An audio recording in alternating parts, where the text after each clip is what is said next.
Welcome to Understand All. I'm your host, Aslakir Gareleaf.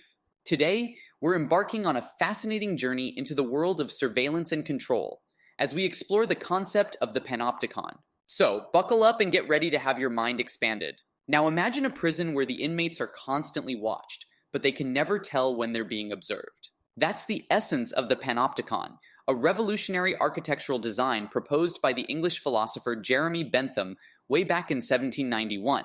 Bentham's goal was to create a more efficient and effective prison system, but little did he know that his idea would become a powerful metaphor for the way society operates. At its core, the Panopticon relies on three key principles: constant observation, power dynamics, and self-regulation.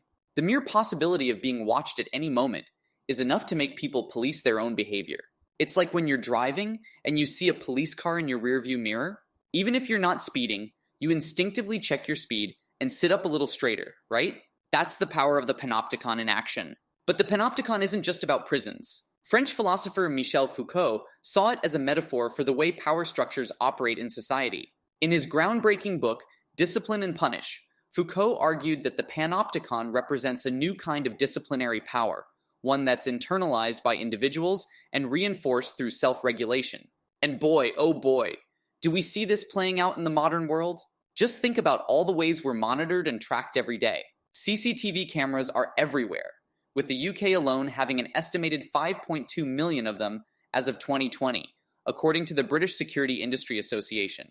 And in China, there are over 200 million surveillance cameras, many equipped with facial recognition technology, as reported by Comparitech in 2021. But it's not just physical surveillance. We're living in a digital panopticon too. Every time we use our smartphones, browse the internet, or post on social media, we're leaving a trail of data that can be collected, analyzed, and used to monitor our behavior. In fact, a 2019 survey by the Pew Research Center found that 63% of Americans are concerned about the way their data is being tracked and used by companies.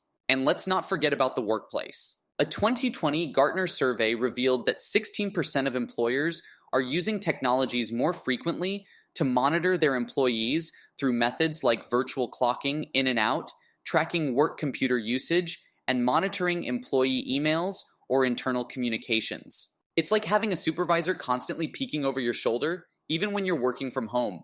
But perhaps the most fascinating aspect of the modern Panopticon is how we willingly participate in it. Social media platforms like Facebook, with its 2.8 billion monthly active users, have turned us into both the watchers and the watched.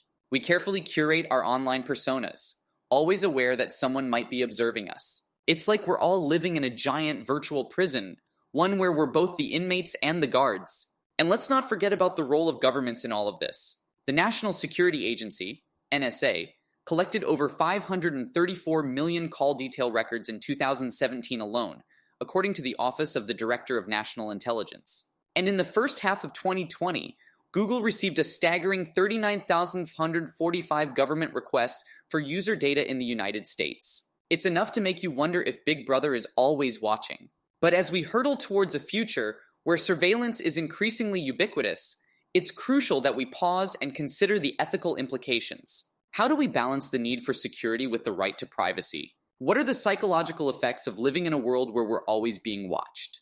And how do we prevent the Panopticon from becoming a tool of oppression rather than a means of maintaining order? These are the questions we must grapple with as we navigate the brave new world of surveillance technology. But amidst all the concerns and uncertainties, there are also glimmers of hope.